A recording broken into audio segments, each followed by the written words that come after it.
लोग काफ़ी लंबे समय से इस चीज़ के लिए प्रयास कर रहे थे कि जो भी लोग नशे जैसी एक विकृति है इसको समाज में फैला रहे हैं उनके खिलाफ हम सख्त से सख्त कार्रवाई कर पाएँ, जिसके लिए जो इंटेलिजेंस डेवलपमेंट है उसका काम जो है वो कंटिन्यूसली चल रहा था, जिसमें हमें रिसेंटली अब ये सफलता प्राप्त हुई कि एक इन्फॉर्मेशन के बेसिस पर पहले एक छोटा कैच पकड़ा गया और उस छोटे कैच के थ्रू जब इन्फॉर्मेशन डेवलप करके बड़े कैच पे गए तो करीब 40 लाख की ड्रग्स, जिसके अंदर जो ये कॉर्टेक्स होती हैं, ये कफ सिरप टाइप की मेडिसिन होती हैं जो एक्चुअली किसी को भी बेचा जाना अलाउड नहीं होता है और इनको एक नशे की गोलियों के रूप में भी आज के समय में समाज में यूज़ किया जाता है। तो ये गोदाम में ये स्टॉक मिली।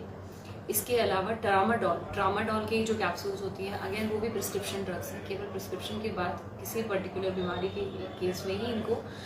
लिया जा सकता है, बिना प्रिस्क्रिप्शन के ये भी हमें वहाँ पर स्टोर मिली, जिसके अंदर मैं आपको बताऊँ तो ट्रामाडोल की हमारे पास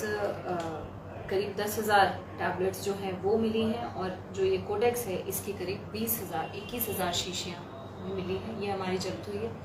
इसके अलावा उसी गोदाम के अंदर जो BNS की मेडिसिन हैं वो भी पाई गई थी, जिन्हें ड्रग कंट्रोलर के द्वारा जब्त किया गया। मैडम क्या चैन पकड़ी गई है, कहाँ सप्लाई देते थे, कहाँ बैरोड के मेडिकल्स पे भी सप्लाई थी या?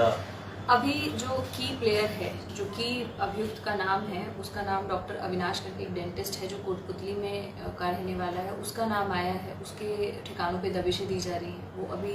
हम नहीं पकड़ पाए, लेकिन हमें श्योरिटी है कि अगले आने वाले कुछ ही दिनों में हम उसको पकड़ लेंगे और उसके बाद तह तक जाकर ये क्लियर किया जाएगा कि ये जो माल है ये कहाँ सप्लाई किया जा रहा था। और मैं अश्योर करना चाहूँगी कि किसी को भी स्पेयर नहीं किया जाएगा। बिल्कुल जो आप कह रहे हैं, अगर हम जिम्मेदारी की बात करें तो जिम्मेदारी हर एक की है, समाज की जिम्मेदारी है, परिवार की जिम्मेदारी है, प्रशासन, पुलिस, हर हमें एक ऐसा एनवायरनमेंट क्रिएट करना है कि जो आगे आने वाली जनरेशन है वो इस प्रकार की जो बुरी आदतें हैं इनसे दूर रहे।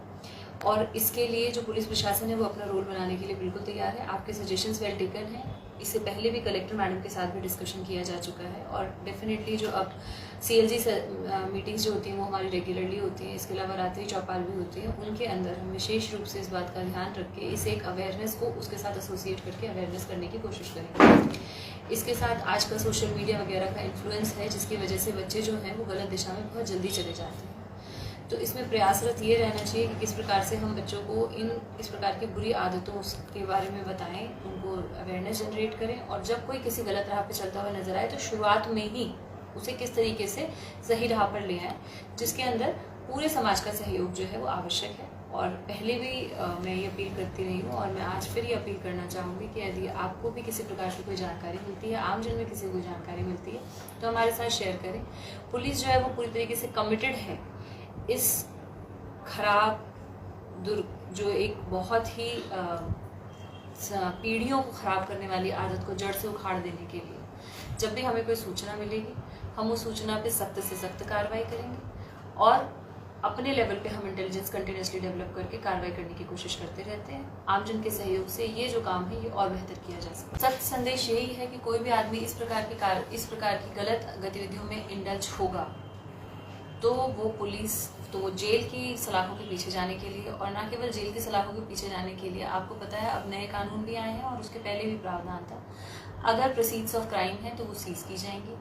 और जो भी गलत तरीके से कमाया हुआ धन है वो उसको भुगतने नहीं दिया जाएगा। इस चीज़ के ऊपर किसी भी प्रकार का कोई भी अपराधी अपने मन में कोई शिकन ना रखे और सख्त से सख्त कार्रवाई इस प्रकार के अपराधियों के खिलाफ किया जाना हमारा कर्तव्य है और हम वो कर्तव्य निभाएंगे।